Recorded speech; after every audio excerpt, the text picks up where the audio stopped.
Si je me mets en train de pleurer, potentiellement, je vais attirer une certaine pitié. Et Putain, donc, t'es je vais vraiment contrôler un l'instinct. tauc. Franchement, Ethan. Et pour moi, une meuf qui sort beaucoup, c'est mort déjà. Ouais, mais de là à dire que toutes les meufs qui sont sur mime que t'as pu rencontrer sont des crasseuses, Bah, c'est vrai. Bah, faut qu'est-ce qui est crasseux? bah, tu vas quand même. En fait, je pense qu'aujourd'hui, on a brisé un tabou sur ça, mais qui en vrai, viens, on remonte il y a 5 ans, tu disais à quelqu'un, tu sors avec une meuf de mime, c'est chaud quoi. T'étais très proche d'elle sur les réseaux sociaux. Ouais. Et tu mets ce tweet. Peut-être je vais mettre dans la sauce. Tu alors mets qu'on est ce en bon tweet. terme, grave. Bah, désolé de faire mon travail. Tu mets ce tweet en février au moment où. Ouais, du je jour- parlais d'elle. du- Bon, je Ouais, parlais mais- d'elle. Je parlais d'elle. Ouais, Voilà, c'est- parce que du. Ah bah merci. Honnêtement, je pense que c'est la seule fille que j'ai vraiment aimée. Sur toutes les filles avec qui je suis sorti, je pense que c'est la seule fille que j'ai aimée. Moi, je pense que c'est l'inverse. Je pense qu'elle n'est pas encore assez mature pour réaliser la relation. Je pense qu'aujourd'hui, tous les mots perdent leur sens, tu vois. Et c'est pas ça la définition de pointeur. Il y avait ses parents, c'était une relation encadrée, c'était une relation bienveillante, en tout cas jusqu'à 80% de la relation. Après, on était dans des délires malsains, mais des deux côtés, hein, c'était malsain des deux côtés. L'agression de ton papa. Ouais, Ok, tu m'as menti l'année dernière, elle est fausse, j'en suis ouais, sûr. ouais, Donc il n'a jamais été agressé à cause de toi. non, D'accord. Il n'y a jamais eu un fond d'antisémitisme. non. Ok. Parce que tu avais surfé aussi là-dessus. Oui, je trouve que c'est hyper mal géré comme pays. Ça devrait être géré par des entrepreneurs, la France. Tu devrais laisser ça à des mecs comme Bernard Arnault. Et là, ça te ferait un pays qui charbonnerait, qui serait top. Mais je me verse très peu. Je me verse 2000 balles, je crois, par mois. Je me verse que dalle. Comment- Par contre, en CA, je fais 200-300 000 par mois.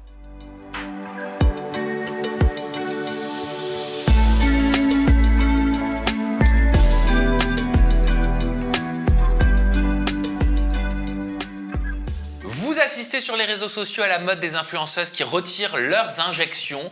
Aujourd'hui, vous allez assister à Ethan Berebi qui veut retirer tous ses mensonges du passé et des réseaux sociaux. Bonjour Ethan Berebi. Salut Sam, bien amorcé. Comment vas-tu? Très fort, bien amorcé. Bah oui, tu m'as parlé de ce besoin, de cette envie de faire table rase Ouais. du passé, d'enterrer Exactement. le passé. Explique-moi ta démarche. Pourquoi tu as ce besoin, cette envie aujourd'hui de mettre un stop sur tout ce passé, sur tous tes buzz, tes bad buzz, tes mensonges, tes fake mensonges potentiellement? Exactement. Bah, comme tu as dit, je pense qu'il y a des moments où tu butes un peu contre ta personne aussi. Parce que pour moi, les réseaux sociaux, c'était un peu comme un film géant. Ça veut dire que tout ce que tu voyais, c'était potentiellement faux. Et c'est potentiellement faux, hein. Il y a beaucoup d'influenceurs même qui sont good vibes et qui propagent des valeurs positives qui, en vrai, sont pas comme ça. Tu vois. Et pour moi, je me suis toujours dit, quand tu vois James Bond dans un film ou un méchant dans un film, tu te doutes bien qu'il n'est pas comme ça dans la vraie vie. Donc moi, mon perso sur les réseaux, je vais lui donner des traits de caractère qui vont faire que ça va buzzer. Et ce ne sera pas moi dans la vraie vie, donc je m'en fous. Sauf que comme j'ai commencé, en parallèle de mes réseaux sociaux, j'ai toujours développé depuis 3-4 ans une activité professionnelle. Il y a des fois où ça bute, et je pense que j'ai aussi grandi, j'ai aussi de la maturité qui fait qu'il y a des trucs que j'ai plus envie de faire, des trucs d'avant. Et voilà, donc ça fait du bien aussi de se dire, ok, tout ça c'était vrai, ça c'était faux. Venez maintenant on avance et on propose d'autres choses, quoi. Vous allez donc assister à la rédemption, si j'ai bien compris, Ouais. d'Ethan Berebi, a priori au cours de cette interview. Et j'espère que tu vas pouvoir vraiment de façon très vindicative nous dire tout ce qui était faux, nous ça. expliquer les dessous et nous dire pourquoi tu l'as fait. Je veux voir le vrai Ethan. Let's go. Le vrai Ethan, avant justement qu'on parle de tout ça, il vit plus à 100% à Paris, en France, j'ai vu. Non, plus à 100% à Paris. C'est très sympa Paris. Moi, j'adore Paris. Ma ville préférée au monde. Mais j'ai eu un coup de cœur, et c'est vrai en plus, parce qu'en fait, je cherchais une deuxième destination pour vivre. J'en ai essayé plusieurs. J'ai essayé les États-Unis, j'ai essayé Miami, Los Angeles. J'ai voulu essayer le Japon. Au final, c'était trop loin. J'ai pas essayé encore. Et j'ai essayé Dubaï. Et c'est vrai qu'il y a quand même beaucoup d'avantages, ne serait-ce que des avantages fiscaux, des avantages au terme d'impôts, etc. Et du coup, aujourd'hui, je fais 6 mois entre Paris et Dubaï. Je fais pas 6 mois complets, je fais 2 mois. J'alterne, je suis un peu à droite à gauche. Et franchement, ça me fait le plus grand bien. Parce qu'on connaît la loi en France, a priori. On sait très bien que si une personne de nationalité française vit 6 mois à l'étranger en dehors de la Elle est France, française, résident à l'étranger. voilà, et ça t'exonère totalement des impôts en France. Alors oui, sauf qu'il faut aussi que tu n'aies pas d'intérêt économique en France. Moi, par exemple, en France, du coup, je sors de l'actionnariat de mes sociétés, enfin, je sors de la gérance de mes sociétés et je reste actionnaire. Ça veut dire que j'ai plus d'intérêt économique en France parce que je vais développer mon activité plus maintenant à Dubaï où je vais amplifier tout le Middle East, etc. Tu fais des magouilles. Non, j'amplifie tout le Middle East, c'est-à-dire qu'on va gérer maintenant des marques à Dubaï, des marques au Moyen-Orient, etc., quoi. Mais tu as le droit de faire du business en France et de ne pas payer d'impôts Du en coup, France? je gère plus mon business en France. C'est plus moi en tout cas qui le gère. Ça, je laisse ça à mes associés. Et moi, je vais gérer toute la partie Middle East. Ah mais toi tu te récupères bien évidemment les dividendes, tu te récupères des salaires, Je peux tu te me virer, récupères... je peux me virer des parties, ouais, puisque de toute façon, je vis là-bas.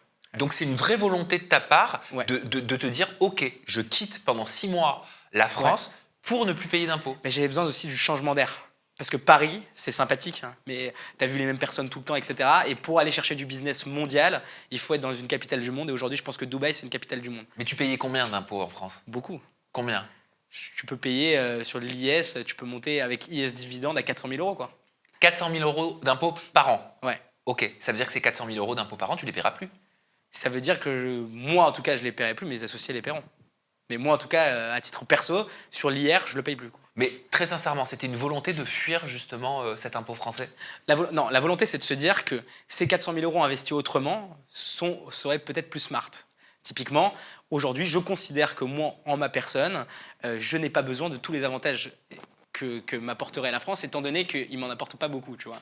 Bah, ils t'ont permis déjà de faire tout ce que tu fais aujourd'hui. C'est-à-dire C'est-à-dire que sans la France, peut-être qu'aujourd'hui, tu ne serais pas l'entrepreneur que tu fais. Pourquoi? Et tu n'aurais pas tout cet argent, Pourquoi? toutes ces dividendes. Et donc Pourquoi? forcément, tu ne paierais pas 400 000 Mais euros. pourquoi, du coup? Parce que tu as eu accès à l'école gratuite, parce que tu as eu accès à la Ouais. santé aussi, ou tu as eu le remboursement des médicaments, où tu peux aller à sûr. l'hôpital sans payer des milliers et des milliers d'euros. Ah, ça, je suis complètement d'accord. Et donc, la France Mais t'a est-ce construit que Ethan tout Berry. ça vaut 400 000 euros par an? La France t'a construit Ethan Ah, Berry. moi, j'adore la France. Moi, franchement, je déteste toutes les villes en France sauf Paris. Paris, pour moi, c'est la plus belle ville du monde. Il n'y aura pas de débat là-dessus. Sauf que je pense que c'est très mal géré sur plein de points. De toute façon, on ne va pas rentrer sur la politique, mais je trouve que c'est hyper mal géré comme pays. Ça devrait être géré par des entrepreneurs, la France. Tu devrais laisser ça à des mecs comme Bernard Arnault. Et là, ça te ferait un pays qui charbonnerait, qui serait top et même Bernard Arnault l'a dit. Attends, tu vois les impôts qu'ils payent. Et alors, eux, c'est un gros groupe. Mais ce que je veux dire par là, c'est que aujourd'hui, je pense. Et même c'est pour aussi une volonté d'expansion, parce que quand tu as fait suffisamment d'argent en France, entre guillemets, tu as envie de toucher plus, et tu touches pas plus, tu touches plus en mondialisant. Donc, Pourquoi tu penses que tu peux pas toucher plus en restant en France? je pense que je peux toucher plus sur d'autres niches, mais dans mon secteur, en tout cas, c'est assez bouché. Donc je pense qu'il faut aller chercher d'autres pays. Et nous, on est très international à la base, tu vois. Et tu penses donc que si Bernard Arnault était président de la République, Ça irait beaucoup mieux en France. je pense pas que ce soit son ambition, Bien quoique on peut être étonné, on a vu le cas avec Donald Trump Ouais, c'est aux clair. États-Unis. C'est clair. Tu penses qu'économiquement la France irait mieux? 100%. À 100%. Mais c'est plein de bordel administratif. C'est très mal géré, la France. C'est très mal géré. Il faut laisser ça à des entrepreneurs. C'est pas, pour moi, un politicien, aujourd'hui, c'est des mecs qui sont dans des papiers, des trucs, etc., qui sont trop théoriques, qui sont pas pratiques. Tu vois. Et encore, Macron, il est quand même banquier d'affaires, il sort de pas mal de trucs qui auraient pu prouver l'inverse, mais c'est trop le bordel. Faut virer plein de personnes, il y a trop de fonctionnaires. Tu vois, ce que j'aime bien à Dubaï, c'est que par exemple, quand il y a un truc qui va pas, comme c'est un seul mec qui décide, bah, tout se règle en 2 minutes. Moi, il y a eu un bouchon une fois dans une rue, ils l'ont réglé la semaine d'après, ils ont construit un pont. Enfin, tu vois, ce que je veux dire, c'est que ça va très vite pour régler les problèmes. Je suis tombé sur une interview que tu as accordée à Jordan Deluxe il y a quelques temps avec Guillaume Janton, qui est ton associé. Exactement. Alors beaucoup ne le savent pas, mais on va en parler. On va Ouais. parler de ta relation avec Guillaume Janton. Vous avez fondé Et ensemble Guigui. une société qui s'appelle Mega Mega Content. Content, ouais. Et vous avez également une autre société. Non, on a que Mega Content ensemble. À Be Influence, c'est que toi. Influence, c'est que moi et mon père. C'est que ton père et toi. Et tu as dit donc sur le plateau de Jordan Deluxe, en fait, on se rend compte qu'il y a beaucoup de menteurs, qu'il y a beaucoup d'influenceurs dans la vie. N'est pas rose, c'est ce que tu me disais en introduction, et on ne s'en réjouit pas du tout, mais c'est juste un constat. Mais les valeurs qui sont véhiculées sur les réseaux sociaux donnent envie aux jeunes de se lancer là-dedans. Et on veut juste montrer que ce n'est pas si rose, tout est faux, fausse montre, faux bijoux, faux vêtements, tout est faux. Ouais. Est-ce que tu n'as pas l'impression d'avoir contribué C'est culotté. à mettre ces valeurs de faux dans la tête de beaucoup de personnes qui pouvaient tomber sur tes vidéos sur les réseaux sociaux? En fait, je pense que là, il va y avoir une question de maturité qui va faire qu'aujourd'hui, je pense, tout comme quand il y a eu les faux placements de produits, enfin les placements de produits bullshit avec l'époque Magali Berda, etc., je pense qu'aujourd'hui, on va être dans une perception où le spectateur va comprendre que ce qu'il voit est faux. Tu vois. Aujourd'hui, maintenant, quand tu vas regarder en placement de produits sur Instagram, ça convertit beaucoup moins, les gens ils vont plus acheter, etc. Donc en fait, tu es en train de dire que vous avez profité de la naïveté des utilisateurs des réseaux sociaux pendant plusieurs années. Alors, je dirais pas profiter de la naïveté, je dirais qu'on a utilisé un biais cognitif qui fait que les gens, en vrai, moi typiquement, j'ai créé un perso, tu vois, et les gens, en vrai, ils vont retenir plus le négatif que le positif. Donc oui, on a contribué à troubler un peu la chose, mais quand on m'a demandé, j'ai toujours dit que c'était faux. Enfin, pas tout, mais en tout cas, quand on me demandait est-ce que par exemple ton micro-trottoir est vrai ou faux, j'ai toujours dit que c'était faux, que c'était du divertissement, quoi. Mais alors, dans ce cas, vous êtes des escrocs cognitifs. Des escrocs cognitifs. Bah après, regarde, TikTok, ça capte l'attention. Là, ce qu'on fait là, c'est pour capter l'attention aussi des trucs. Donc à chaque fois, tout le monde, à son prisme, va essayer de chercher l'attention et de le garder pour un biais monétaire ou autre, tu vois. Quand tu disais que tu gagnais 30 000 euros par mois sur TikTok, Ouais. c'était vrai? Ouais, bien sûr, je suis celui qui fait le plus d'argent de TikTok France le premier mois. Au début? Ouais, parce qu'après, ils m'ont bloqué, TikTok, parce que j'ai gagné le seuil en fait d'argent. Ils m'ont bloqué pendant plusieurs mois. Oui, sur le plateau de Jordan, aux côtés de Guillaume Janton, tu poursuis en disant: j'ai donc voulu savoir si c'était vrai parce qu'économiquement, vous ne pouvez pas avoir 10 000 personnes qui gagnent 100 000 euros par mois, c'est pas possible. Bah oui, c'est pas possible. C'est Parce que- possible. Non, en fait, pourquoi? Parce que la plateforme, elle est déficitaire. Elle est pas rentable encore. Elle commence à être sur un seuil de rentabilité, mais aujourd'hui, TikTok n'est pas complètement rentable parce que, bah, de un, tu peux pas mettre des pubs partout, c'est pas comme YouTube où tu as des pubs partout. Là, ils commencent de plus en plus avec TikTok Shop, les lives. Ce qui rapporte le plus d'argent à TikTok aujourd'hui, factuellement, c'est les lives. Les dons, des cadeaux des gens. C'est ça qui rapporte l'argent à TikTok Ouais, aujourd'hui. et c'est bien triste, je trouve. C'est bien triste. Après, c'est une économie comme une autre. Tu vois, Twitch, pareil, ils prennent un pourcentage. YouTube, ils prennent un pourcentage. Donc, je suis d'accord que c'est triste, mais après, c'est les gens qui donnent. C'est pas, ils viennent pas leur retirer leur argent. Tu vois, c'est les gens qui donnent l'argent. Mais ce que je veux dire par là, c'est que comme il n'y avait pas d'économie, ils payent. Mais tu vois bien, en plus, le fonds créateur, il fait que diminuer, il refluctue, c'est n'importe quoi, c'est hyper mal fait. C'était pas viable, c'était sûr. T'as beaucoup clamé aussi que t'étais riche. Tu Ouais. disais tout le temps: je suis riche, je suis riche, je suis riche, je suis riche. Je suis Je le milieu- disais pas comme ça, ouais. Ah, Ethan, on t'écoutait, on avait l'impression de voir un multimillionnaire. Ouais.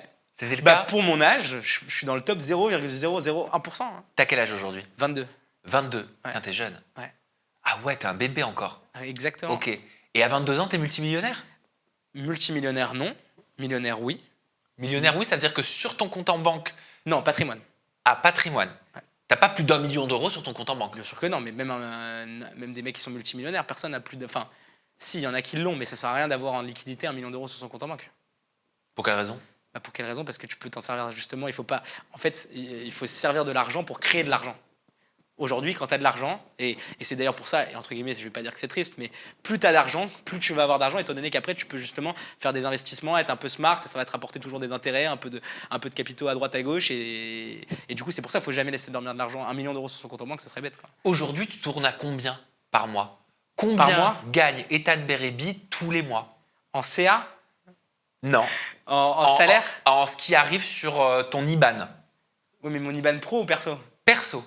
Mon IBAN perso, très peu. Mon IBAN perso, on est très peu parce que je me verse très peu de salaire. Je me verse très très peu de salaire parce que je suis pas dépensier du tout. Par contre, à l'inverse, c'est que je suis pas dépensier, je fais des coups, etc. à droite à gauche, d'IMO avec des SCI, mais je suis pas dépensier. C'est-à-dire que tu vas pas me voir, tu me verras pas aller m'acheter des trucs de ouf pour me faire kiffer. Moi, mon seul truc, c'est j'ai mon appart, ma voiture. Je fais beaucoup de déj pro, etc. Mais je me verse très peu. Je me verse 2000 balles, je crois, par mois. Je me verse que dalle. Par Comment- contre, en CA, je fais 200-300 000 par mois. Comment t'as rencontré Guillaume Janton?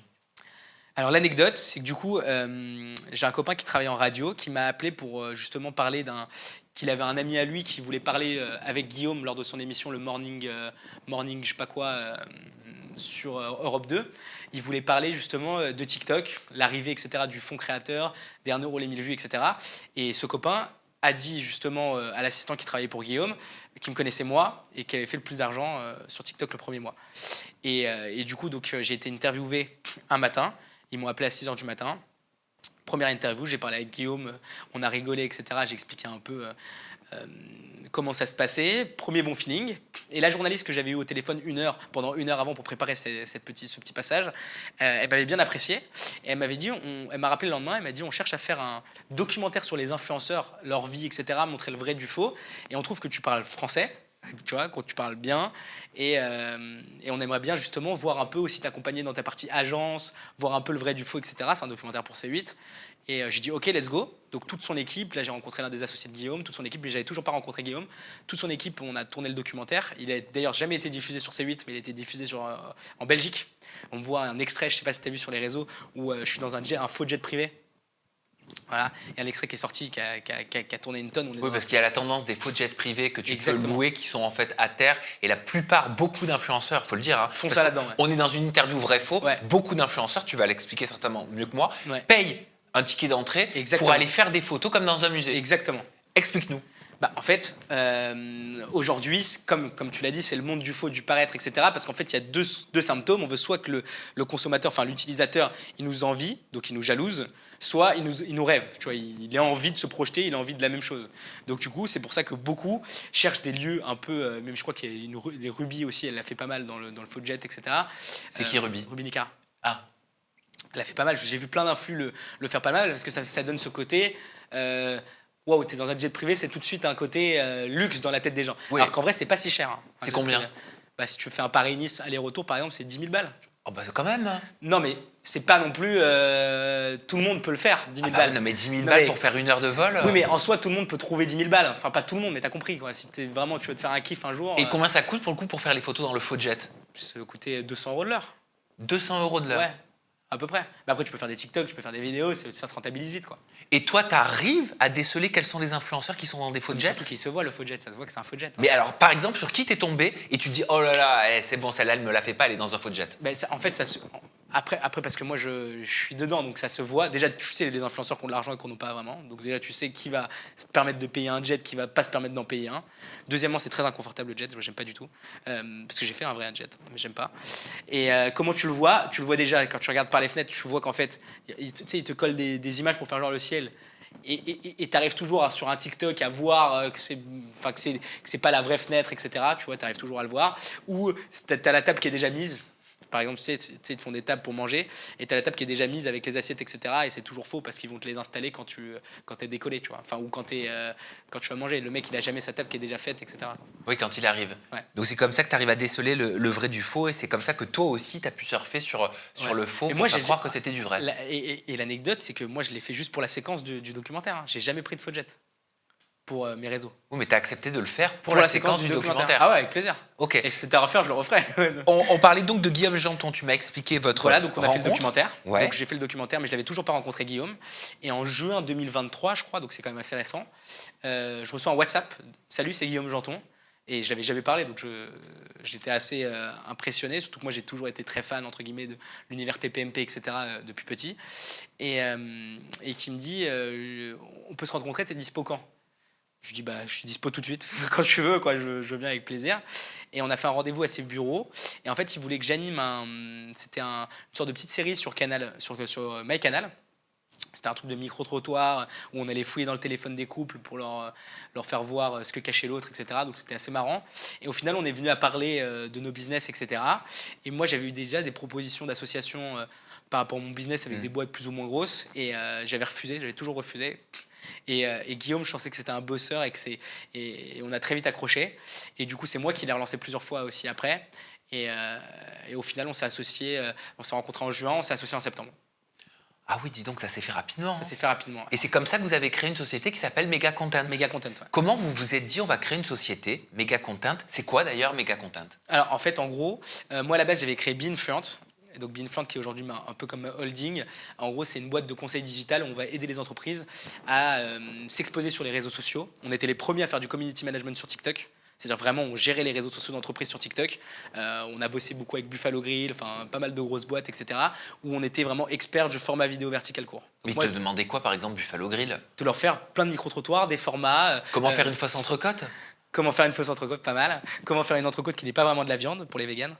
Non, mais non, en fait, malgré mon image sur les réseaux sociaux, en fait, j'avais ce côté quand même de connaître par cœur le format, de connaître l'algorithme, comment il fonctionne. Et donc nous, on leur vendait des formats, des concepts, pas avec mon image, il n'y avait pas mon image, mais avec des acteurs. On prenait des acteurs et on leur tournait des vidéos verticales et ça marchait super bien. Et on a fait pour une tonne de marques, une tonne de petites entreprises. On était les premiers à faire ça. Et je faisais ça sur Beanfluent. Je commençais aussi à gérer des influenceurs en management, etc. Pas mal d'influx, j'ai bossé avec plein d'influx. Et en fait, Mega Content, c'est la suite logique de Beanfluent. C'est Beanfluent, mais en beaucoup plus gros. Ça veut dire qu'aujourd'hui, on bosse avec plus de 3000 influx dans le monde. France, États-Unis, Japon, Brésil, donc on est présent vraiment partout. Et qu'est-ce que vous faites avec ces influenceurs? Alors, on les met sur plein de campagnes de marques, que ce soit des campagnes skincare pour des marques comme Shiglam, la marque de cosmétiques de Shein, que ce soit des campagnes pour des applications avec des Tinder, Bumble. Tu vois, vraiment, nous, le but, c'est de manager le plus de budget possible pour les marques et d'aller leur proposer les meilleures stratégies pour qu'ils aient de la conversion. Voilà. Très axé conversion. Et vous faites de l'argent avec ça? Bien sûr, ça fonctionne très bien. Ça fonctionne très bien? Ouais. Parce qu'elle est récente la boîte. Elle est récente, la boîte, on a fait plus d'1 million d'euros première année. Pas mal. Donc c'est cool, ça avance très très bien. Et ça avance très très bien. Et on fait surtout beaucoup d'opérations de communication, des gros coups de com. On bosse avec des grosses marques. On a bossé avec Crazy Tiger, qui est une grosse marque de boissons énergétiques. Je ne sais pas si tu connais, c'est les concurrents de Red Bull. Typiquement, on a fait une grosse OP, un bus discothèque qui va chercher les personnes qui se sont fait recaler de boîte de nuit pour leur faire passer une soirée avec Crazy Tiger sur le thème de l'inclusion, etc. Et nous, on a fait toute la prod de ça, plus la diffusion sur les réseaux sociaux. Et c'était Bastos qui a présenté le format. Je suis tombé sur un compte Twitter, je me suis demandé si c'était le tien. Parce qu'il n'y a pas beaucoup d'abonnés. Ok. Il y a une photo, il y a marqué Ethan Berebi le retour, c'est toi? Ouais. C'est toi. Ouais. Tu te lâches dessus, non? Ouais, grave. Pourquoi? Non, mais en fait, comme je suis pas connu sur Twitter, mais en fait, j'ai des tweets qui ont fait des 5-6 millions de vues, alors que c'est juste parce que je suis hargneux quand même. Et que, en fait, mon problème, c'est qu'il y a des sujets, j'arrive pas à me contenir. Je suis obligé de. Je sais pas, j'ai un besoin de m'exprimer, et c'est complètement paradoxal parce que ça peut me niquer du business, tu vois. Parce que faut toujours être, en vrai, clean. Et moi, mon problème, c'est que j'aime trop débattre et rentrer sur des terrains, tu vois. Et du coup, je me lâche un peu sur ce compte Twitter. Après, il y a des trucs, ils font pas tous des vues, mais voilà, je m'amuse bien quand même. Alors là, t'as pas débattu, t'as affirmé une pensée, je vais te questionner dessus. T'as Ouais. dit, franchement, les meufs, c'est toutes les mêmes. Fréquentez jamais une meuf de mime, c'est des crasseuses. Je parle par expérience. Ouais, c'est vrai, en vrai. Enfin, qu'est-ce que je te Tu dis ne doutais pas que j'allais trouver ça? Non, c'est très marquant. Ouais. Mais non, je savais pas que tu allais chercher sur Twitter où j'ai 200 abonnés. Ouais, 650. Ah ouais, pas mal. Pourquoi t'as dit ça? Pourquoi c'est toutes des crasseuses, les meufs de mime, pour toi? Parce que c'est vrai. En fait, non. En fait, mon problème, c'est qu'aujourd'hui, j'ai envie de me caser. Mais vraiment. Genre, vie de famille, enfant, peut-être pas tout de suite, mais t'as compris, j'ai vraiment cette envie-là, me marier assez jeune. J'ai cette envie-là grave, parce qu'en fait, j'ai accompli tous mes rêves à 22 ans. J'ai plus de rêves, à part ça. C'est mon dernier rêve. Et du coup, j'ai eu pas mal de relations, etc., que ce soit avec des gens du milieu, des gens pas du milieu, et j'ai toujours le même truc, c'est que le lieu de rencontre, il est hyper important. Et en fait, il y a des red flags qui reviennent et qui font construire la relation. Mais ça veut dire quoi? Ça veut dire que t'as daté que des meufs qui étaient sur mime? Pas forcément que sur mime, mais en fait, pour moi, une bibliothécaire, ça se trouve à la bibliothèque. Tu vois. Et une meuf moins fréquentable, ça se trouve par exemple en boîte. Tu vois. Et typiquement, malheureusement, malheureusement ou heureusement, en vrai, je sors beaucoup parce que j'aime bien, même pour faire du networking, en boîte, je trouve toujours 1 ou 2 clients, donc ça se passe super bien. Mais en plus, j'aime bien le domaine de la boîte, c'est un univers que j'aime bien. Et toutes les meufs que, en tout cas, j'ai fréquentées en boîte de nuit, c'était des relations qui n'allaient aboutir à rien. Mais il y a des meufs par fréquentables intérêt, qui sortent en boîte de Je nuit. pense pas. Si. Je pense que ça dépend des boîtes. Tu vas toujours, oui, bon, t'as la meuf qui est là pour l'anniversaire de sa copine, qui sort jamais, etc. Mais pour moi, une meuf qui sort beaucoup, c'est mort déjà. Ouais, mais de là à dire que toutes les meufs qui sont sur mime que t'as pu rencontrer sont des crasseuses. C'est vrai. Qu'est-ce qui est crasseux? Tu vas quand même. En fait, je pense qu'aujourd'hui, on a brisé un tabou sur ça, mais qui en vrai, viens, on remonte il y a 5 ans, tu disais à quelqu'un, tu sors avec une meuf de mime, c'est chaud, quoi. Parce que c'est quand même une meuf qui se divulgue publiquement. Ouais, mais t'es sorti pourtant avec des meufs de mime. Ouais, mais je dis pas le contraire.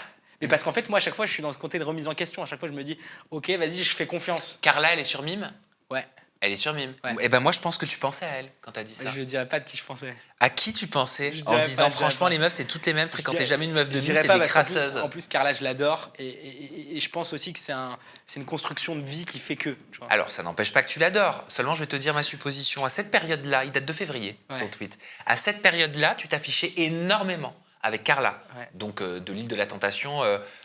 T'étais très proche d'elle sur les réseaux sociaux. Ouais. Et tu mets ce tweet. Je vais mettre dans la sauce. Tu mets ce tweet. Désolé de faire mon travail. Tu mets ce tweet en février au moment où. Je parlais d'elle. C'est bon, je parlais d'elle. Ouais, voilà, parce que merci. Ouais, je parlais d'elle. Okay. Du jour au lendemain, on vous voit plus ensemble. Non, mais je l'ai oublié de l'enlever parce qu'en vrai. On a eu on a eu plein de quiproquos sur plein de trucs. Chacun a eu ses torts. Moi, j'ai eu mes torts. Parce que moi, mon problème, c'est que quand, par exemple, on va me faire ça, moi, je vais faire ça. C'est-à-dire que vraiment, je suis en mode vengeance à chaque fois. C'est une crasseuse, Carla? Non, je pense pas. Aujourd'hui, je pense pas. Donc, t'as menti dans ce tweet? Non, j'ai pas menti. Sur le moment même, j'étais énervé, donc j'ai dit ce que je pensais sur le moment même. C'était mon avis sur le moment même. Et pourquoi, sur le moment même, tu pensais que c'était une crasseuse, Carla? Parce qu'elle m'a menti sur une soirée où elle est allée. Elle m'a dit qu'elle était avec ses copines chez elle. Et voilà, et au final, elle m'a menti. Mais au final, elle m'a pas vraiment menti, c'est moi qui ai surinterprété le truc. Donc voilà, juste sur le moment, j'ai réagi à chaud. Et donc voilà. Et après, en fait, mon problème, c'est que quand on va me faire un truc, je vais vouloir me venger fois 1000. Et donc ça, typiquement, faire le tweet, c'est un tweet gamin, quoi. Vous étiez en couple avec Carla? On n'a jamais mis le mot couple. Ah bah, On pour était dire un... tout comme en couple. Ouais. Ah, vous étiez tout comme en couple. Tout comme en couple, juste on n'a pas mis le mot couple. Vous vous fréquentiez, Bien sûr, on se devait quelque chose, vous vous embrassiez, bien sûr, vous couchiez, bien sûr. ok. On se devait vous- quelque chose. Vous ça vous veut dire disiez je on pouvait t'aime, pas aller. Non, vous faisiez des restos, bien sûr. Ah, on vivait ensemble quasiment. papouille, tout Tout ça. le temps ensemble, ouais. Ok, On donc partait en vacances. vous vouliez juste pas mettre le mot couple dessus. Ouais, c'est elle qui personnellement qui voulait pas. Ah, pourquoi? Parce que justement, elle a beaucoup peur du couple. Pour elle, un homme trompe forcément. Un homme va forcément. Enfin, pour elle, ça va forcément se finir. Elle a raison? Bah moi non, je vais pas me tromper. Franchement, non. Faut détendre là-dessus à ce niveau-là, non. Et en général, elle a raison? En général, elle a raison. Moi, je pense pas. Je pense que quelqu'un qui trompe, c'est parce qu'il est mal dans la relation. Donc c'est pas qu'un homme trompe tout le temps, c'est qu'il est pas, c'est pas la relation qu'il lui faut, quoi. Et aujourd'hui, est-ce que vous êtes toujours comme un couple? On est en très bon contact, on est en très bon terme, on n'est plus du tout ensemble. On se voit régulièrement parce qu'elle elle est dans mon agence aussi. Elle est signée dans mon agence. C'est toi qui gères son mime? Non, pas son mime. Elle est signée pour les réseaux sociaux, pour ses réseaux, son TikTok, son Insta. Pas son mime. Vous gérez pas les mimes et les OnlyFans? On fait pas ça, pas cette année. Ah, peut-être plus tard. Peut-être, non, mais peut-être plus Je tard. te charrie. Non, on fait pas ça. Bah, pourquoi pas, peut-être plus tard. Pourquoi pas, peut-être plus tard, ouais. Moi, j'en ai vu, hein, je dirais pas de nom Et pour j'ai l'instant, aucun mais problème contre cette il y profession. en a qui ont fait du placement de produits pendant des années qui se sont mis aussi aux plateformes Et intimes. j'ai Hein. aucun problème contre cette profession. Ah, je trouve que chaque métier, et c'est un métier où tu gagnes beaucoup d'argent, où c'est très dur, parce que les meufs de mime, elles sont un peu... tu vois, il faut les gérer, les meufs, elles sont pas faciles à gérer. Un coup, ouais, je te truc, t'inquiète pas, je vois très bien les profils, parce que moi, je C'est-à-dire, voyais wesh, le comment elle truc. parlait avec ses managers, etc. C'est un coup, je vais t'envoyer des vidéos pour faire du trafic. Ah, au final, je peux pas aujourd'hui, j'ai un truc à faire, etc. Du trafic de quoi? Non, pour faire du trafic sur les réseaux, en fait, que ces réseaux sociaux, ça rebalance après sur son mur. Oui, ah ok. Voilà. Pas du trafic d'organes. Ah bah j'espère Ni bien. d'être humain. Ah bah j'espère encore plus. Encore plus. Bah, sur ce compte Twitter, tu vois, je pensais que c'était un fake. Hein. Ouais, bah non, je me c'est suis dit, mais moi. c'est pas possible. Pour des trucs pareils, c'est forcément un fake qui prend l'image d'Ethan Berebi et qui dit des dingues. Il y a un fake par contre, il y a un fake. C'est un mec qui était dans mon collège, un connard de mon lycée, met des trucs de ouf. Parce que je suis tombé aussi. Si un jour on m'avait dit que moi, Ethan Berebi, le mec connu que pour des dramas, allait faire une vidéo avec Ilan CTO, je l'interview pendant qu'il reçoit une stripteaseuse, Ouais. j'aurais jamais cru. Alors je clique. Ouais, bah voilà, ça t'a fait l'effet pour cliquer. Ouais, Regarde. mais parce que je travaille une interview. Ouais, non mais voilà, mais l'effet c'était pour faire cliquer. Ouais. Sinon ça m'intéresse pas, je te le dis. Hein.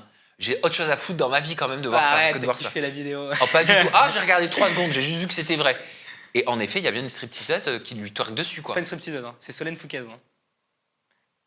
Qui c'est Solène Fouquet? Ah, je l'ai pas reconnue. Ah, c'est Solène Fouquet, c'est pas une Ah, stripteaseuse. c'est Solène Fouquez? Ouais. Ah, bah, j'avais pas vu, pardon. Mais c'est toi qui as dit une stripteaseuse! Ouais, j'ai fait exprès.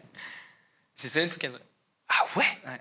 Ok, et elle était ok de faire ça? Bah sinon elle serait pas venue. Elle est dans la vidéo, elle est complètement ok. Oui, c'est vrai. Il y a pas Non, une mais- arme braquée sur Non, mais- elle. non, mais question con, ça m'arrive, j'ai le droit d'être con de temps en temps quand Non, non, même. elle voulait pas, mais Même on l'a souvent. forcé. Ouais. Ah, ouais, ok. Et ben, là, t'étais dans ta période dark où tu te dis, il faut que je fasse de la dinguerie pour être vu. Non, moi je voulais faire. En fait, j'avais créé un concept d'interview. Je voulais faire l'interview la plus haute, donc du coup haute de cette façon-là. L'interview la plus rapide du monde, donc genre dans une Formule 1 avec un truc. Tu vois ce que je veux dire? Vraiment, je voulais mettre dans des contextes. Et là, le contexte, c'était qu'il puisse justement pas répondre, parce que Ilan, on sait très bien qu'il adore les femmes. Et donc là, le but, c'était vraiment de lui mettre une difficulté pour qu'il puisse répondre à mes questions. Voilà, c'est tout. En parlant de réseaux sociaux, Ouais. j'ai vu sur X que le journaliste Clément Garin avait annoncé que tu devais, à la rentrée dernière, être chroniqueur sur l'émission Touche pas à mon poste, Ouais. aux côtés de Cyril Hanouna. Est-ce qu'il a raison? Et si oui, pourquoi ça s'est pas fait?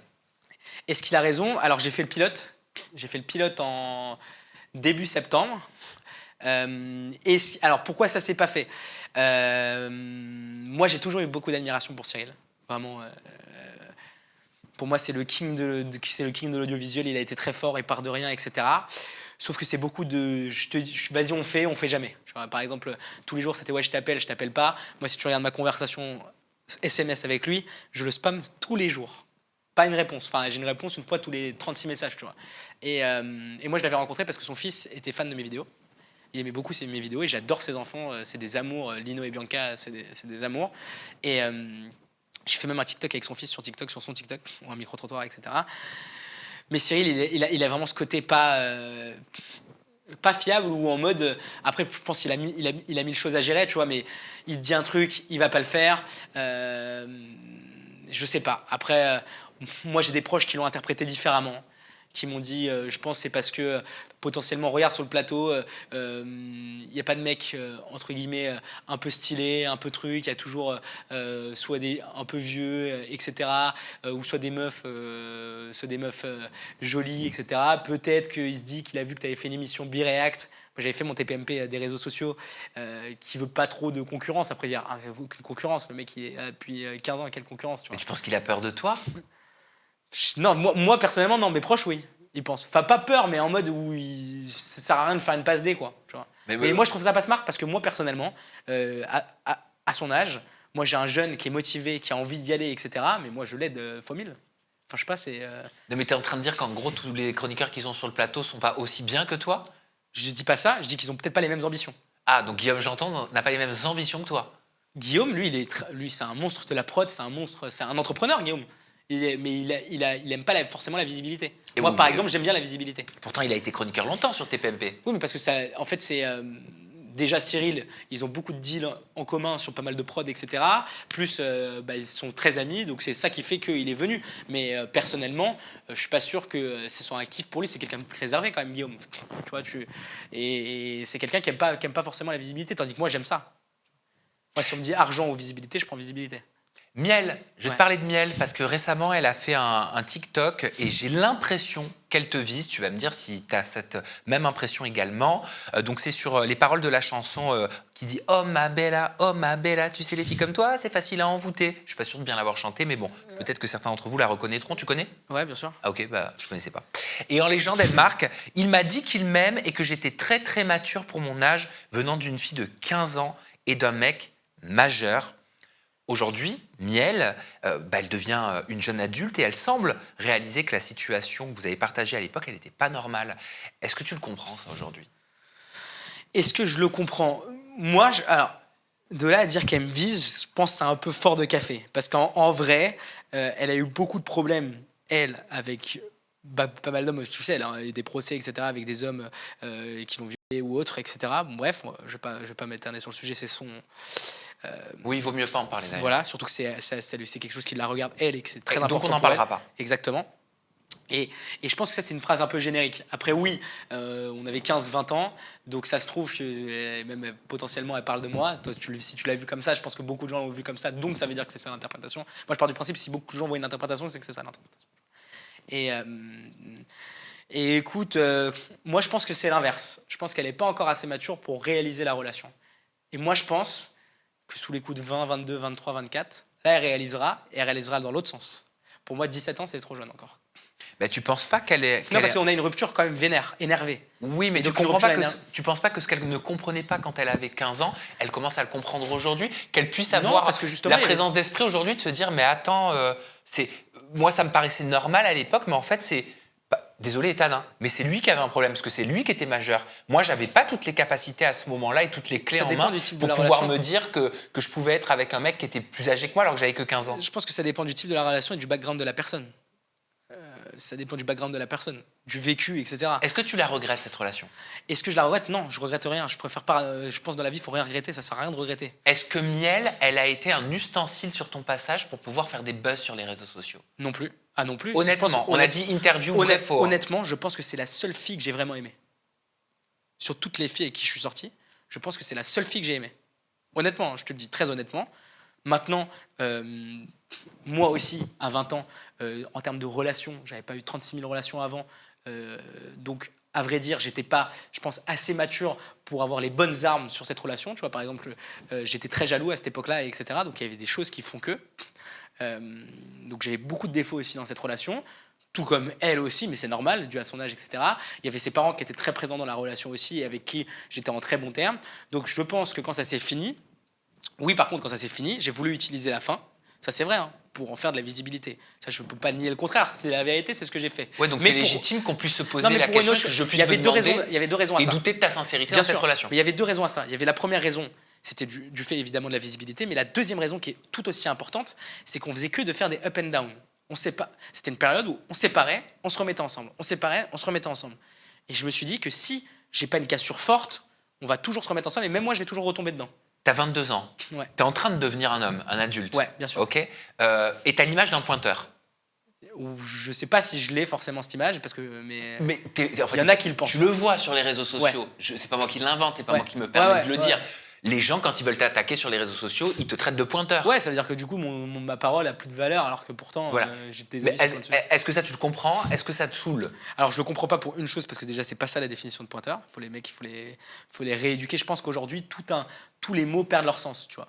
Et c'est pas ça la définition de pointeur. Il y avait ses parents, c'était une relation encadrée, c'était une relation bienveillante, en tout cas jusqu'à 80% de la relation. Après, on était dans des délires malsains, mais des deux côtés, hein, c'était malsain des deux côtés.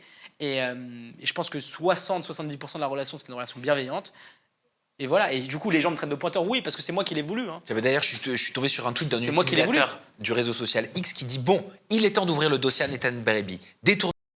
Mais bon, bref, pas étonnant pour un mec qui a 1/8 de sang roumain. » Ouais. Alors, je sais pas où j'ai du sang roumain. Peut-être que je suis allé à 2-3 fêtes foraines. Je pense que j'ai du sang roumain, mais alors franchement, j'ai aucun sang roumain. Deuxièmement, détourné mineur, c'est pas ça la définition. Je sais pas si tu l'as la définition, mais. Oui, la définition de détournement mineur, c'est le fait de soustraire un mineur, donc de moins de 18 ans, des mains de ceux qui exercent une autorité parentale. Voilà. Contrairement à l'idée répandue, ce délit n'a pas de connotation sexuelle. Ok. Alors, premièrement. Deuxièmement, je ne savais pas que je l'avais soustrait de ses parents. Parce que non, pour le coup, c'était moi qui étais quasiment tout le temps chez elle. À l'inverse, hein. À 99% du temps, hein, j'étais quasiment tout le temps chez elle. Il y avait ses parents, il y avait tout. Hein. donc voilà. Et non, et c'était profondément une relation au départ qui avait pour but de pousser l'autre aussi. Hein. Voilà. Après, oui, c'est parti en couille. Après, il y a des internautes qui t'ont reproché aussi de liker des posts de jeunes filles Ouais, qui semblaient ça, on me mineures dit- sur les réseaux sociaux. Ouais, en fait, parce que comme il y a eu cette histoire-là, les gens, ils remarquent ça et du coup, ils prennent que ça. Ok, moi, j'utilise un algorithme qui s'appelle Upstar.club, vous pouvez aller regarder. Franchement, j'en fais même pas la promo, même si c'est des copains qui ont fait cet algorithme, mais j'en fais pas la promo. Upstar.club, vous allez regarder. C'est un algorithme où, en gros, tu vas mettre ton compte Instagram, tu vas le connecter à l'algorithme, tu vas mettre les comptes Instagram de comptes cibles, par exemple des gens qui ont la même communauté que toi, à peu près, entre guillemets. Moi, par exemple, je mettais, comme ma tranche d'âge de gens qui me suivaient, c'était 13-17, j'allais mettre le compte de Miel, je mettais le compte de Michoui, Noxtag, etc.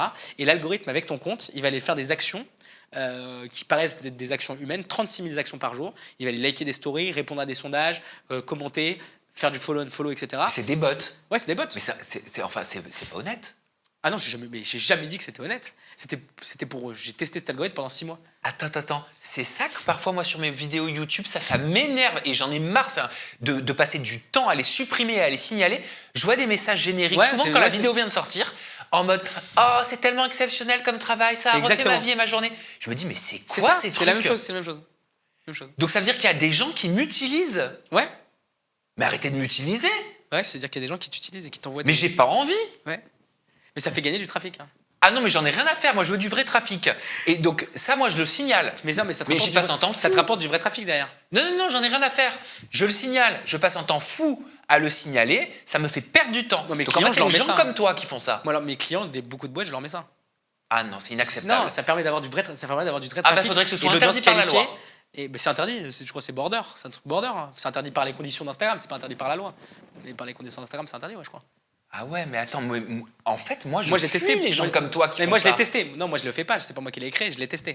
Moi, je l'ai testé. Ouais. Et du coup, sauf qu'en fait, ça va liker un panel de personnes, mais les gens, ils retenaient que les personnes de 13, 14, 15 ans. Mais quel est l'intérêt? Je suis désolé, Ethan, je ne le comprends pas. Quel est Ouais. l'intérêt que je reçoive, moi, sous une de mes vidéos qui vient... Parce que c'est quand elle vient de sortir. Bah hein. oui. Donc tu te doutes que c'est Bah, pas humain. comment YouTube te met en avant? Quel est Non, l'intérêt mais YouTube, ils à te ce que j'ai un commentaire qui n'a rien à voir, qui me dit « Oh, le pain était trop bon aujourd'hui ». Ok, mais quel est l'intérêt pour YouTube de te mettre en avant?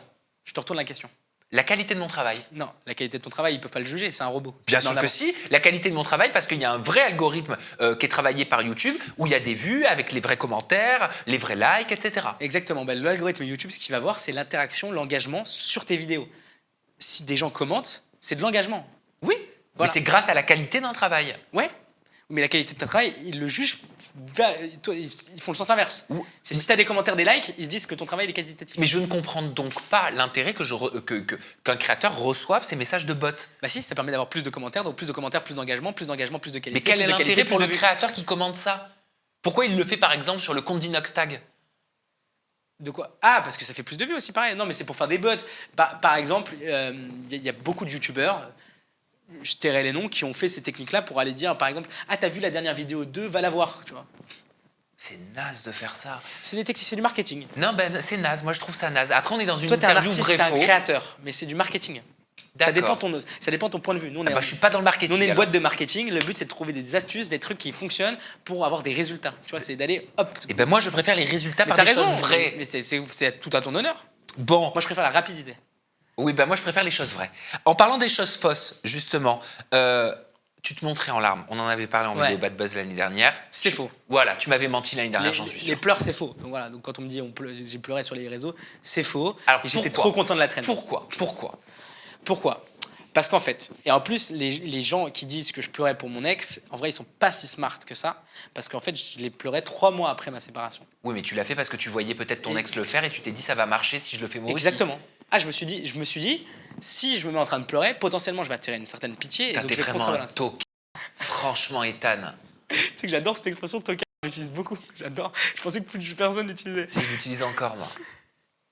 Ouais, non, voilà, je me suis dit que ça allait fonctionner. Au final, ça a fonctionné parce que les gens se disaient, est-ce qu'il pleure vraiment? Au départ, hein, je parle au départ. Après, ils se doutaient bien que je pleurais pas vraiment.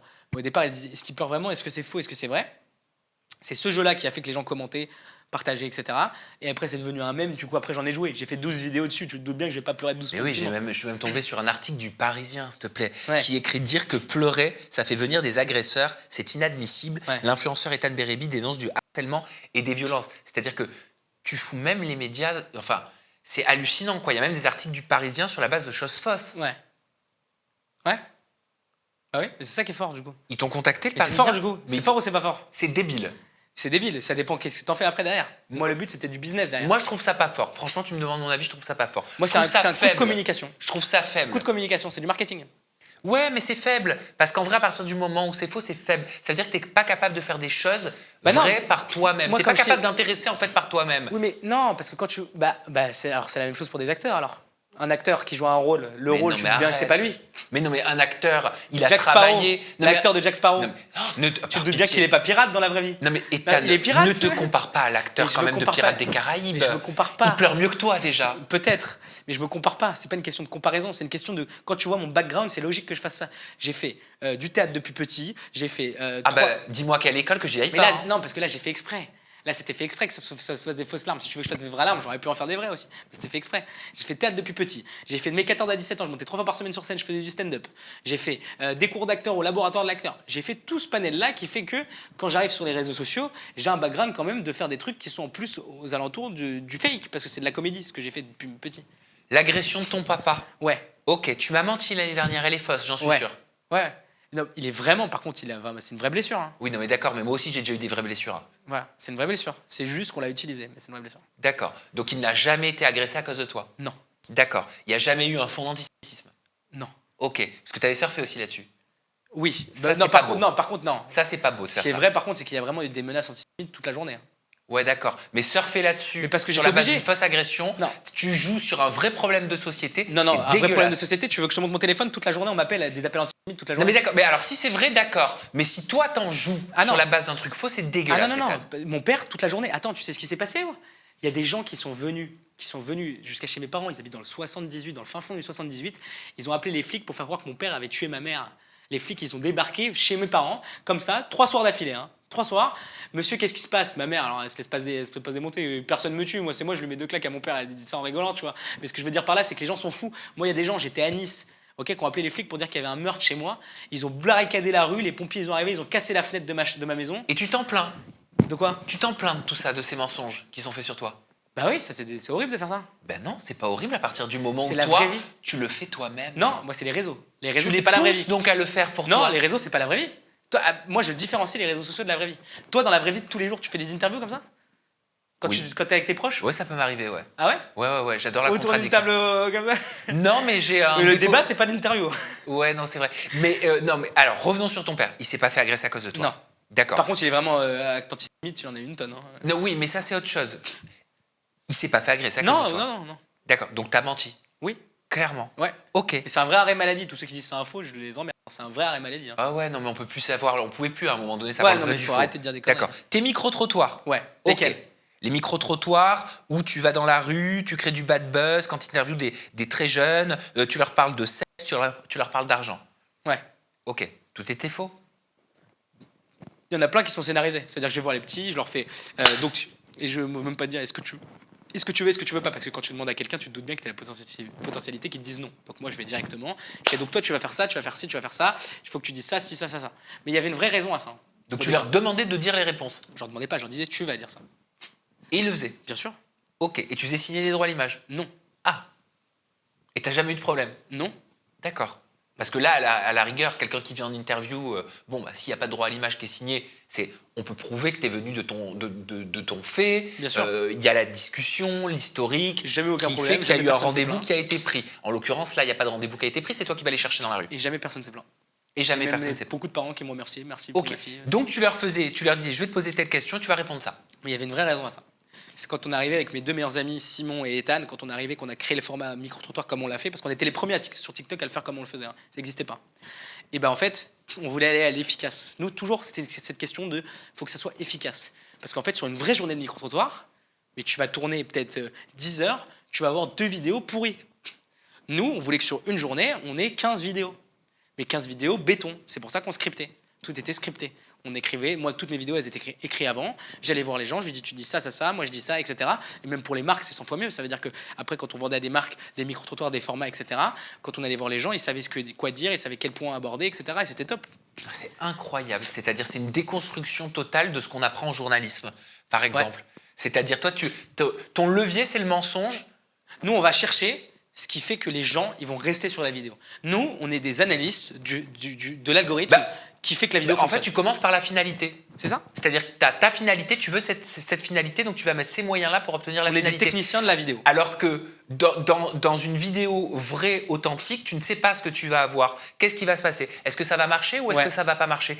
Est-ce que tu vas obtenir des choses qui sont intéressantes par rapport à l'actualité ou est-ce que tu ne vas pas les obtenir? Toi, tu ne raisonnes pas comme ça.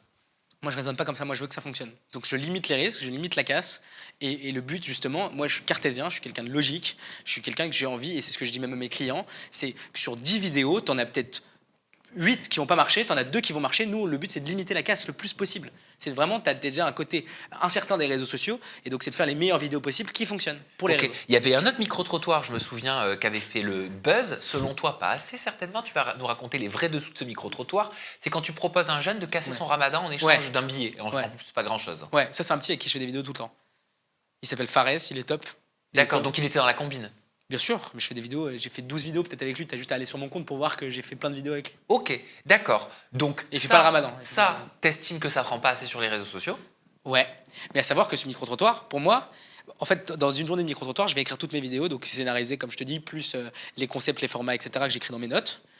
J'appelle mon équipe, on va sur place, on les tourne et je cherche les idées sur TikTok. Lui, par exemple, le truc du ramadan, j'ai vu un Renoir qui faisait cette vidéo, je l'ai noté, j'ai dit « Ah, c'est sympa comme vidéo, vas-y, je la reprends, tac. » Je tourne ma journée, je les tourne sans même mine de rien. Cette vidéo, elle passe comme une lettre à la poste. J'ai même pas pensé qu'elle était pire que l'autre, que le truc. Tu vois ce que je veux dire? C'était un concept que j'avais fait parmi d'autres. Mais ça, tu m'en avais déjà parlé. Par contre, ce que je savais pas, c'est que comme t'estimais qu'elle avait pas fait assez de buzz sur les réseaux sociaux... Oui, quand j'ai commencé à avoir des premiers commentaires de gens qui s'indignaient, je me suis dit « Waouh, ça peut faire un vrai buzz, ça. » Ça, je me suis dit, ah, ça, il y a un potentiel de buzz que je ne m'attendais pas. Hein. Et j'ai dit, bon, on va tout faire pour que cette vidéo buzz. Parce que je t'ai dit, je suis un technicien, moi. Le but, c'est que ça fonctionne. Alors, comment il a fait le Técos? Comment j'ai fait?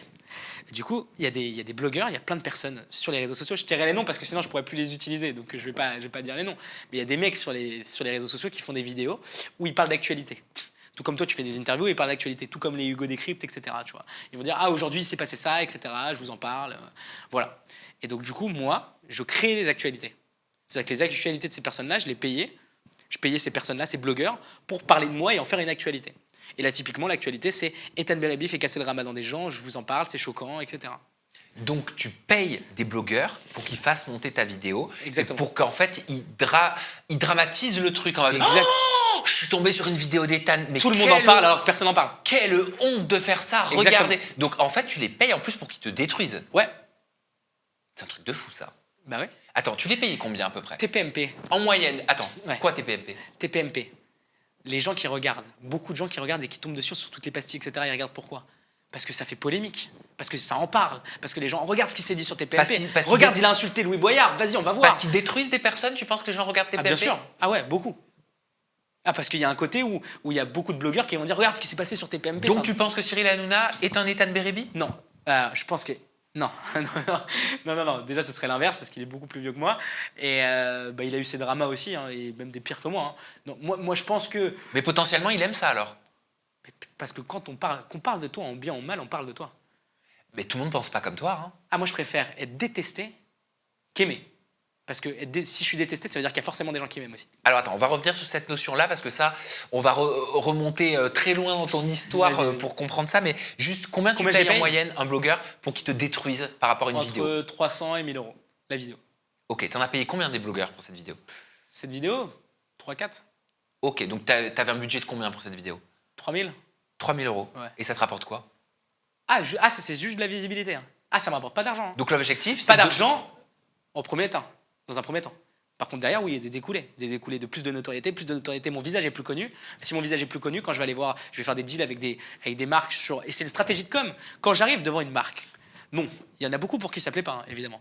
Mais surtout celui-là, tu vois, surtout celui-là. Mais il y a beaucoup de bad buzz que j'ai fait qui sont pas aussi tendancieux que celui-là et qui plaisent. Tu vois. Mais quand j'arrive devant une marque et je leur dis que je fais une stratégie de com en 360 avec des blogueurs qui relayent, avec des avant, des après, vraiment c'est une stratégie de communication en 360, bah, les gens derrière, ils sont là, ah ok, le mec qui connaît les codes des réseaux sociaux, ça va marcher. Et toutes les campagnes de marque que j'ai fait derrière, pour plein de grosses marques, je vais pas dire les noms parce que ça sert à rien, mais pour plein de grosses marques, ça fonctionne et ça marche parfaitement. Parce que je maîtrise l'art de justement gérer une campagne de communication sans forcément en plus faire du bad buzz. Oh bah, quand même. Non, moi je le fais pour moi, parce que moi j'aime ça. Mais pour les autres, je fais pas pour du les bad buzz. autres. Ton agression, c'était faux. Bien sûr, mais ça je l'ai dit, je te l'avais dit ça. C'était faux. Mais c'est faux, bien sûr. Ouais, non, tu me l'avais dit, t'avais mis Mais des c'est pas formes mon quand même. bodyguard, hein. Oui, ok, mais c'était faux. Mais c'est faux, ouais. Tu t'étais pas fait agresser? Non, du tout. À cause de tes larmes, à cause de Ouais, tout ça? du tout. Ok, d'accord. Tu vas Par contre, il y avait vraiment des gens en bas de chez moi, ça c'est vrai. T'allais sortir un film Il y a en vraiment des mode gens. Everest comme ça, une j'ai dit que c'était dans faux, une ça. salle de ciné, Ça, j'ai c'était dit que faux. c'était faux. D'accord, ok. C'était gaulerie, D'accord. c'était marrant. Ça faisait rire peut-être que T'es toi. pas venu au Grand Rex, t'as pas pris ta place. T'as pris Non. ton billet pauvre. Non. Tu m'as dit juste avant, je préfère être détesté qu'être aimé. Ouais, complètement. Mais d'où ça vient ça? Bah, en fait, moi, j'ai vraiment une phobie des influenceurs. Je déteste ce milieu-là. Il y a beaucoup d'influx que je peux pas me voir. Et les trois quarts, tous ceux qui font paraître bien, mais qu'est-ce que c'est des connards dans la vraie vie? Mais des connards. Ça veut dire que des mecs hautains, prétentieux, qui se prennent pour je sais pas qui, alors que les mecs, ils sont tombés dedans par hasard, ils y connaissent rien, ils savent même pas faire une vidéo qui marche. Moi, j'ai au moins je suis content de le dire que moi, j'ai compris et que moi, c'est moi qui ai fait fonctionner mes vidéos. Je suis pas tombé dedans par hasard, c'est moi qui l'ai choisi, tu vois. Eux, vraiment, les mecs n'y connaissent rien, ils y comprennent rien, ils ont un melon comme ça et ils passent pour des bien-pensants dans leurs vidéos. Je déteste ça, tu vois. Et moi, j'ai ce qu'à te dire que, ok, je suis pas aimé par tout le monde, ok, je suis borderline sur plein de trucs, mais moi, il y a des gens qui me kiffent vraiment et je peux te dire que j'ai une fanbase de gens quand même qui me kiffent vraiment, qui vont me voir dans la rue, etc., qui sont trop contents et qui m'envoient des messages tous les jours, de gens qui me suivent vraiment, là par exemple qui me disent quand est-ce que je reprends, etc. Et ok, j'ai des gens qui me détestent, mais ces gens-là qui me détestent, c'est eux qui poussent mes vidéos. Donc merci, sans eux, mes vidéos elles pètent pas, hein. Mais est-ce que c'est une forme de masochisme? De masochisme, non, je pense pas. Est-ce que t'aimes avoir mal? J'aime avoir mal? Ouais. Non, pas plus que ça. Est-ce que t'aimes te prendre une petite claque dans la gueule dans l'intimité? Ah non, j'aime pas, non, moi, il faut que je domine, moi. Est-ce que t'aimes être dominé, Non. soumis Non, ah non, j'aime pas du tout. dans l'intimité? Ah non, j'aime pas du tout. J'aime pas du tout.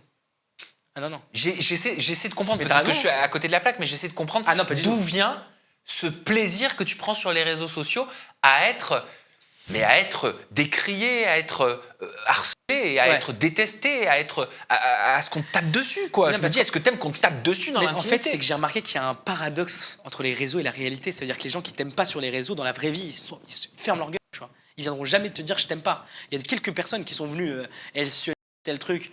Mais moi, sauf que mon problème à moi, c'est que je suis tellement franc. Ça veut dire vraiment. Et c'est pour ça que je peux pas être mainstream. Je peux pas être mainstream, je peux pas être un Squeezie, un truc. Je l'aurais fait différemment si je voulais être un Squeezie, un Inox, je l'aurais fait autrement. Mais je peux pas être comme eux parce que moi, quand j'ai un sujet sur quelque chose, je peux pas garder j'arrive pas à garder en moi, à me contenir, tu vois. Je suis obligé de donner mon avis, mon truc.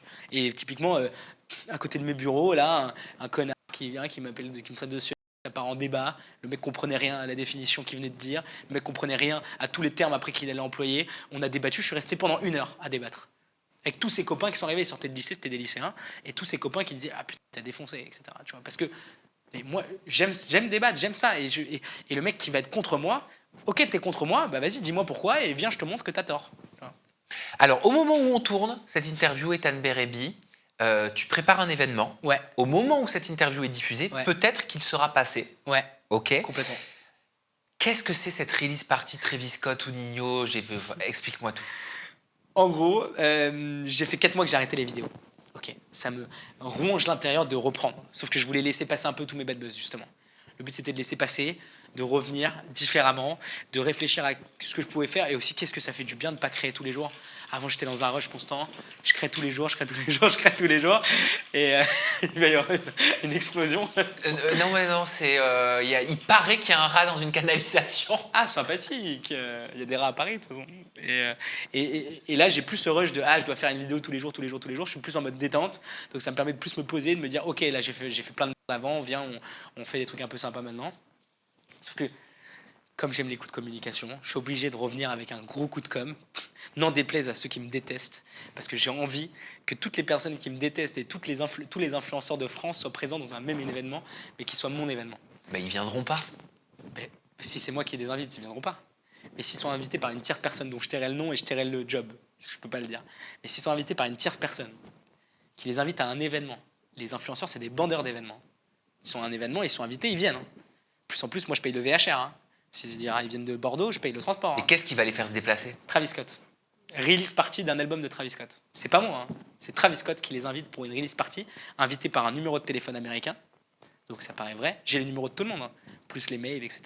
Mais tout. Qui te déteste que tu vas inviter? Plein de gens, des Haroubi, un mec un connard qui fait des vidéos sur moi, un autre mec très politisé à gauche qui me déteste, qui fait plein de vidéos sur moi. Tes ex aussi? Mes ex, tout le monde.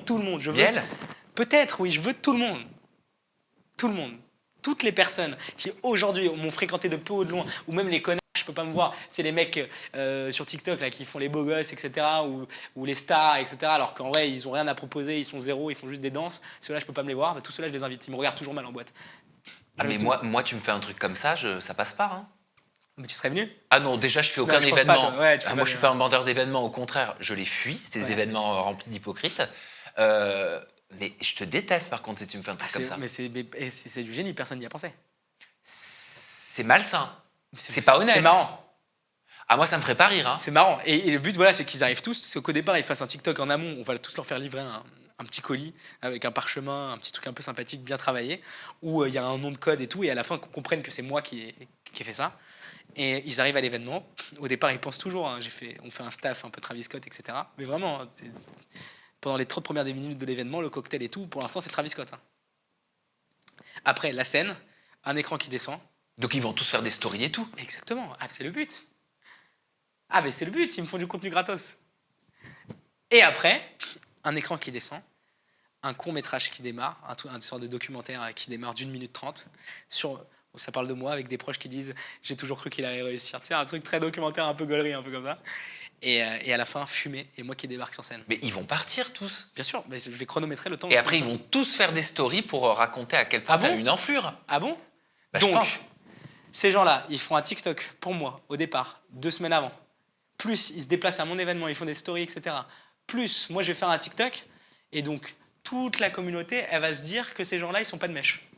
Et ça ne te gêne pas d'être détesté par toute la place des influenceurs de Paris? Ah, je les aime pas du base. Je les aime vraiment pas de base. Bah oui, tu travailles avec certains. Oui, alors je peux travailler avec quand même, hein, t'inquiète pas, quand il y a de l'argent, ils bossent quand même avec toi. Hein. Même si tu les aimes pas, ils bosseront avec toi. C'est-à-dire que demain, je ramène L'Oréal, ils veulent pas bosser avec moi.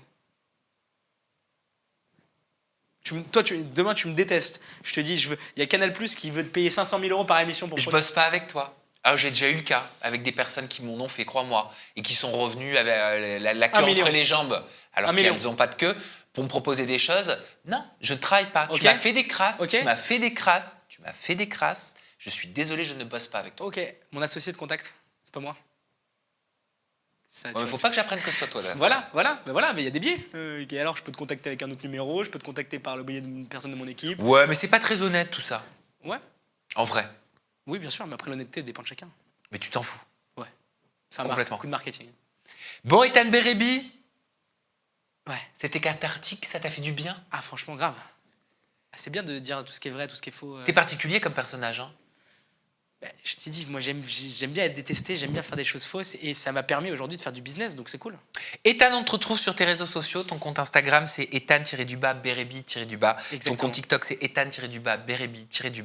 Il y en a d'autres? Mon compte Twitter, c'est Ethan le retour. Ethan Berebi. Tout simplement. En fait, il suffit de taper Ethan Berebi. Ethan, merci pour cette Merci à toi, interview Sam. qui nous a permis enfin d'avoir la confirmation que tout ce qu'on voyait était faux. Était faux. Et puis, non mais en vrai, ta façon de penser reste intéressante, même si j'y adhère pas du tout. Tu le sais, hein. Ah, mais voilà. je sais. Mais ça n'empêche pas qu'on converse, hein, Bien sûr. malgré tout. Mais c'est une autre façon de penser. C'est peut-être aussi un miroir, un reflet de l'évolution de la société. Je sais pas, ça fait un peu peur quand même. Mais voilà, j'espère que vous aurez quand même Faut que appris les gens voient des plus loin choses. aussi, tu vois. Faut qu'ils se disent, ok, il fait ça, mais il y a un but derrière. Je gagne de l'argent, je remets mes parents en vacances, c'est très bien. Merci Ethan, merci à vous de toi. nous avoir suivis. On se retrouve prochainement avec une nouvelle personnalité des réseaux. Toujours des confidences en toute intimité. Prenez bien soin de vous et de vos proches. Bye bye.